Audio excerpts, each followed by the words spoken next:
Hi guys, it's me, Skylar Capri, and today we're reviewing Fall in Bloom, which has returned for the Bath & Body Works Summer Semi-Annual Sale. And this week on my channel, we are doing SAS week, so there will be a new upload or two every single night.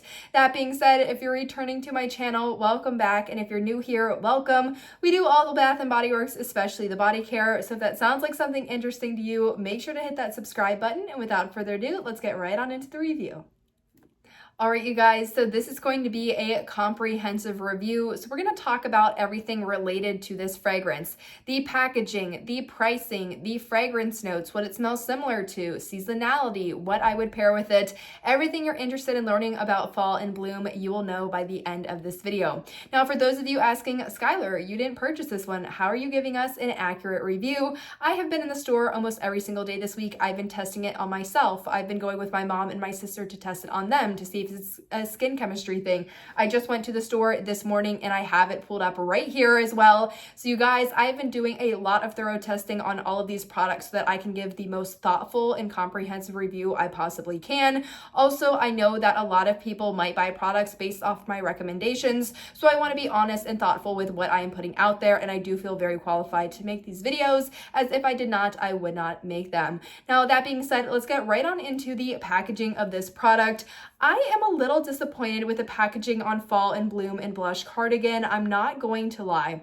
Now, with some of the other ones, like for Velvet Sugar, that one hasn't come out since 2013, and that one really does evoke a strong sense of nostalgia for a lot of people. But I feel like fragrances like Fall in Bloom and Blush Cardigan, because we had them semi-recently, you really don't get this nostalgic view from owning this previously. Also, Fall in Bloom did come out in 2023 in a different faceted packaging in the fall time, alongside Leaves, Black Cherry Merlot, and I think there was one more in that collection. So they have done different packaging in the past, so for them to bring back the original packaging, I understand it from a nostalgia point of view. Also, they really didn't need to spend any money on designing the packaging.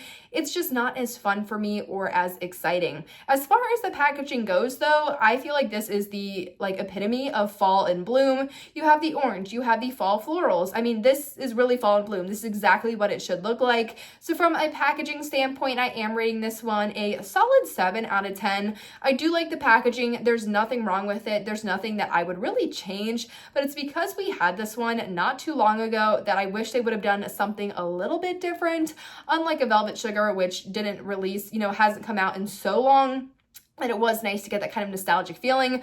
Fall in Bloom, I just don't really get the nostalgia from. However, if you do get the nostalgia from it or you love the packaging, I'm happy that it came out in this. And again, nothing wrong with the packaging. I think it's very fitting considering the name of the fragrance.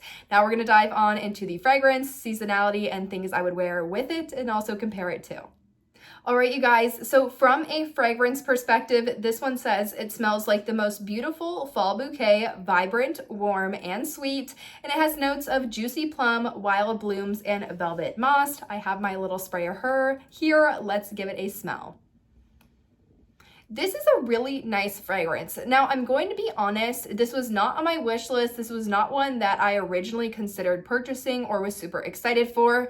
And the first time I went in store on Monday night, I actually wasn't a big fan of this. I smelled it in the shower gel, and sometimes with the shower gel, it can go more into that soapy vibe. Same as with the fine fragrance mist, you can have a really strong kind of alcohol note that overpowers the fragrance. So I wasn't an original fan of this, but going Tuesday, going Wednesday, and then going Thursday morning, this one has kind of grown on me. I do like the fragrance, and that is part of the reason why I've been going in the stores repeatedly trying these out so I can form a solid opinion.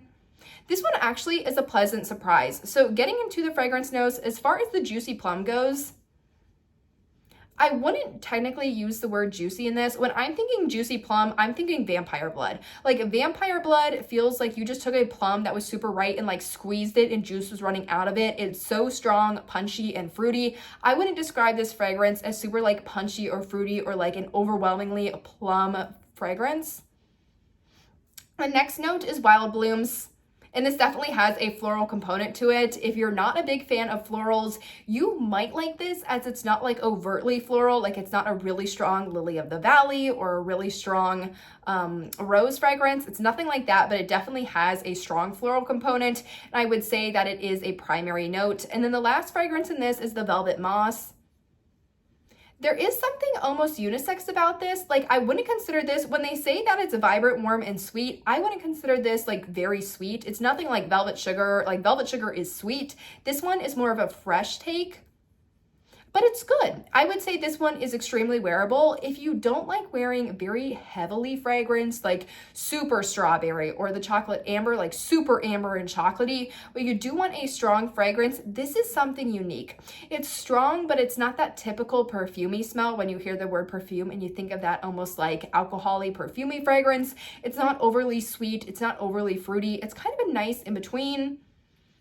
I would say like it's a fresh floral, it's a fresh, mature floral with a little bit of depth. So I do actually like the fragrance. For me personally, is this something I would pick up?